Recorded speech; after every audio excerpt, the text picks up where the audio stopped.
कलकत्ता में कौन सा गीत था वो? हिंदुस्तान में ब्रिटेन के लोगों के समर्थक बहुत बड़ी संख्या में रहे, और ना सिर्फ ब्रिटेन के समर्थक रहे बल्कि अंग्रेजों के तलवे चाटने वाले घराने इस देश में रहे। अंग्रेजों की जी हजूरी करने वाले घराने इस देश में रहे, और जिन खानदानों ने अंग्रेजों के जितने ज्यादा तलवे चाटे उन्हीं खानदानों का नाम इस देश में गर्व से लेते हैं लोग। जो अंग्रेजों के सबसे ज्यादा पिट्ठू बनकर रहे, जो अंग्रेजों के चरणों में साष्टांग बिछ जाते थे, ऐसे ही लोगों को इस देश के इतिहास में पढ़ाया जाता। और ऐसा ही एक खानदान था जो अंग्रेजों की गुलामी में आकंठ डूबा हुआ था। उस खानदान का नाम था टैगोर खानदान।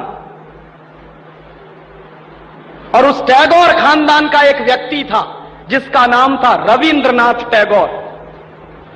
उस रविंद्रनाथ टैगोर ने जॉर्ज पंचम के स्वागत के लिए एक गीत लिख दिया था। और ना सिर्फ उस आदमी ने वो गीत लिखा, बल्कि कलकत्ता में जब जॉर्ज पंचम पहुंचा और उस भरी सभा में जहां लाखों लोग उपस्थित थे, हिंदुस्तान की गुलामी का गीत गाया गया और ब्रिटेन के राजा का सम्मान किया गया। और यह काम रविंद्रनाथ टैगोर ने अपने मुंह से किया। और वो गीत कौन सा था जो रविंद्रनाथ टैगोर ने इंग्लैंड के राजा की स्तुति का गान करते हुए लिखा था?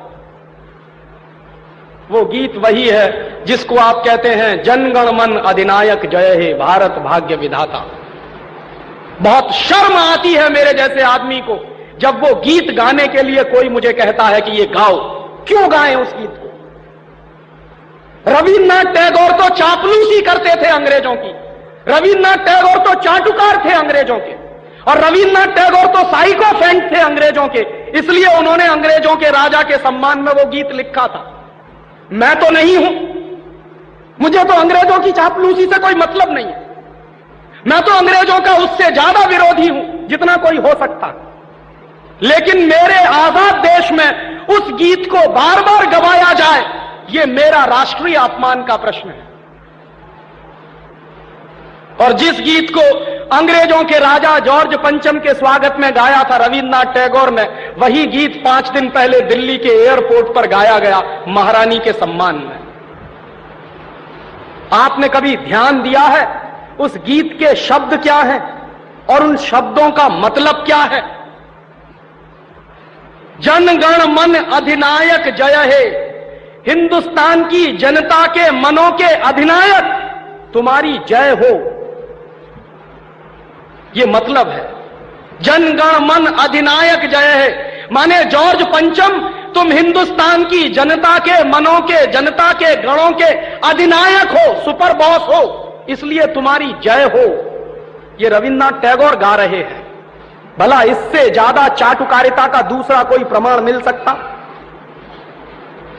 इससे ज्यादा साइकोफेंसी का दूसरा कोई प्रमाण आपको मिल सकता?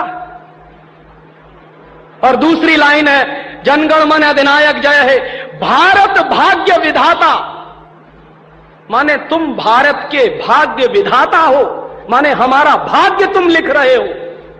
यह तो कोई भगवान से भी नहीं कहता है।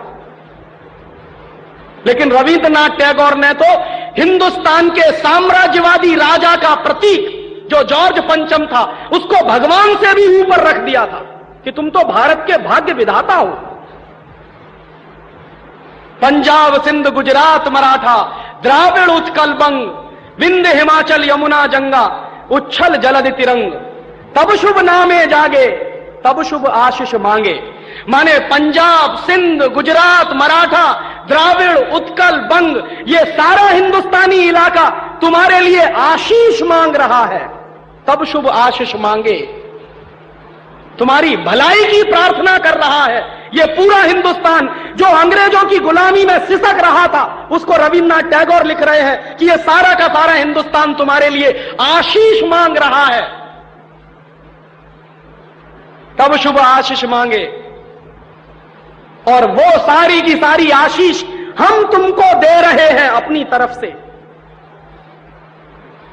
और अंत में जनगण मंगलदायक जय हे भारत भाग्य विधाता, वही भारत के भाग्य विधाता तुम्हारा मंगल हो, तुम्हारा कल्याण हो। माने जो हमको गुलाम बनाने के लिए आए हैं, उनकी चाटुकारिता में कोई आदमी कितना बिक सकता है, इसका यह निकृष्ट नमूना है। और अंत में वो कह रहे हैं कि जय हे जय हे जय हे, माने तुम्हारी ही जय है, तुम्हारी ही जय है, तुम्हारी ही जय है। ऐसा गुलामी का प्रतीक गीत ये गुलामी के दिनों में गाया गया एक ऐसे हिंदुस्तानी की तरफ से जिसको शायद आप बड़े श्रद्धा की नजर से देखते हैं। और ये गीत जब गा दिया था उन्होंने और चरणों में बिछ गए थे रविंद्रनाथ टैगोर, तब अंग्रेजों ने उनको नोबेल प्राइज दिलवा दिया था पुरस्कार के रूप में। रविंद्रनाथ टैगोर को ऐसे ही नोबेल प्राइज नहीं मिला था। अंग्रेजों ने कुछ नियम बनाए थे, कुछ परंपराएं बनाई थी। और अंग्रेजों के नियम क्या थे? जो अंग्रेजों की जितनी ज्यादा चाटुकारिता करे, जो अंग्रेजों के जितने ज्यादा पैर चाटे, उसी को अंग्रेजी सरकार राय बहादुर का खिताब देती थी। उसी को अंग्रेजी सरकार हिंदुस्तान में और इंग्लैंड में नाइटहुड की पदवियां दिया करती थी। ऐसे ही लोगों को अंग्रेजों की तरफ से इनाम मिलते थे, क्योंकि वो अंग्रेजों के चरण चाटते थे और हिंदुस्तान को गालियां देते थे। और ऐसे चरण चाटू लोग आपने नाम सुना है, हिंदुस्तान के राजाओं के दरबार में कुछ चारण और भाट हुआ करते थे। वो चारण और भाट क्या करते थे? राजा चाहे जितना गंदा हो, चाहे जितना बदमाश हो, चाहे जितना लफंगा हो, लुच्चा हो, वो चारण और भाट हमेशा राजा की प्रशंसा ही करते थे।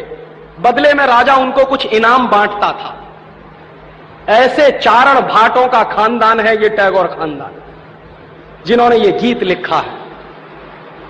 और मेरा अंदर से रोम रोम कांप जाता है जब कोई मुझे कहता है कि राजीव भाई जनगण मन गाइए। क्यों गाएं? हिंदुस्तान का गीत नहीं है जनगण मन अधिनायक जय। हिंदुस्तान का गीत तो वंदे मातरम रहा है।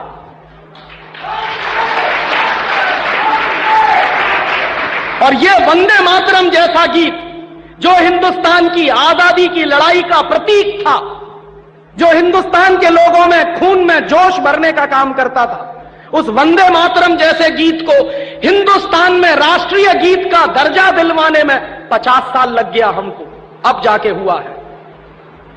लेकिन जो गुलामी के जमाने का गीत था जनगण मन अधिनायक जय है, वो आजादी के तुरंत बाद हिंदुस्तान के उन गुलाम लोगों ने, जो शरीर से आजाद होंगे लेकिन दिमाग से गुलाम होंगे, हिंदुस्तान का राष्ट्रीय गीत बनाया था उन्होंने। और आप में से बहुत कम लोग जानते होंगे कि कांग्रेस के 2 अधिवेशन हुए थे, जिन दोनों अधिवेशनों में यह फैसला हुआ था सर्वसम्मति से कि हिंदुस्तान की आजादी के बाद जनगण मन हमारा राष्ट्रीय गीत नहीं रहेगा। यह फैसला हुआ था कांग्रेस की समिति में।